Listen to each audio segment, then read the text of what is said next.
Tahu bahwa RPJMD kita.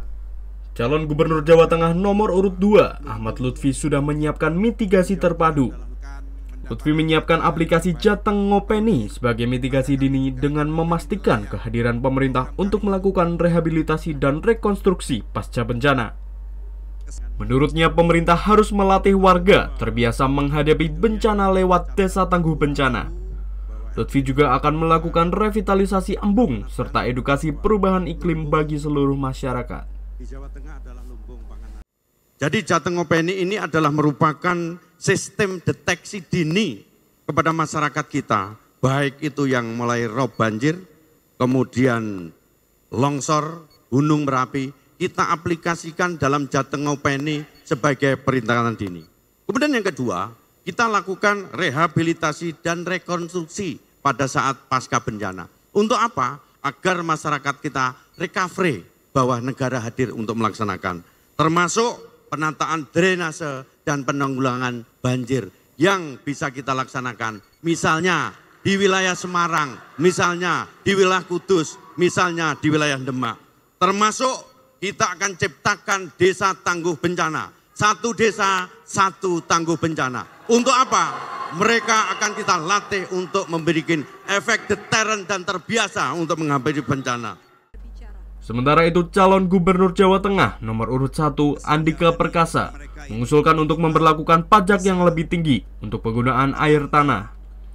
Karena penurunan permukaan tanah akibat penggunaan air tanah berlebih terus meningkat. Salah satunya, beberapa daerah di Demak dan Kendal mengalami penurunan 10 hingga 12 cm. Selain itu, Andika akan mendorong sektor usaha untuk terlibat dalam penanganan penggundulan hutan. Sementara pihak swasta akan diberi insentif untuk terlibat dalam penghijauan kembali. Misalnya turunnya permukaan tanah karena penggunaan air tanah yang berlebihan.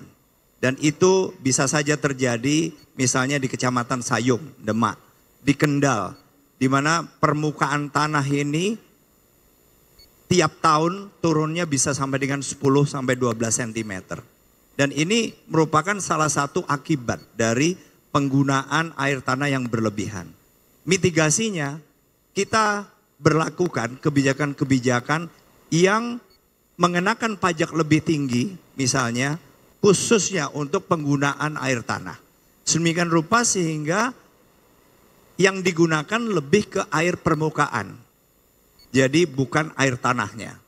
Nah, kemudian juga misalnya banjir yang disebabkan oleh gundulnya hutan, dan ini juga bisa kita berikan insentif kebalikannya.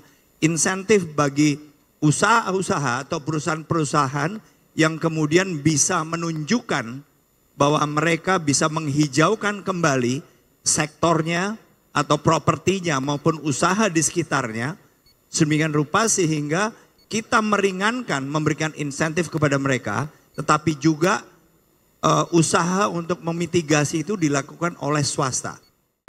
Sementara itu, dua calon gubernur, Andika Perkasa dan Ahmad Lutfi, sama-sama bersepakat dalam gagasan menggerakkan ekonomi kreatif desa dan mitigasi bencana di Jateng.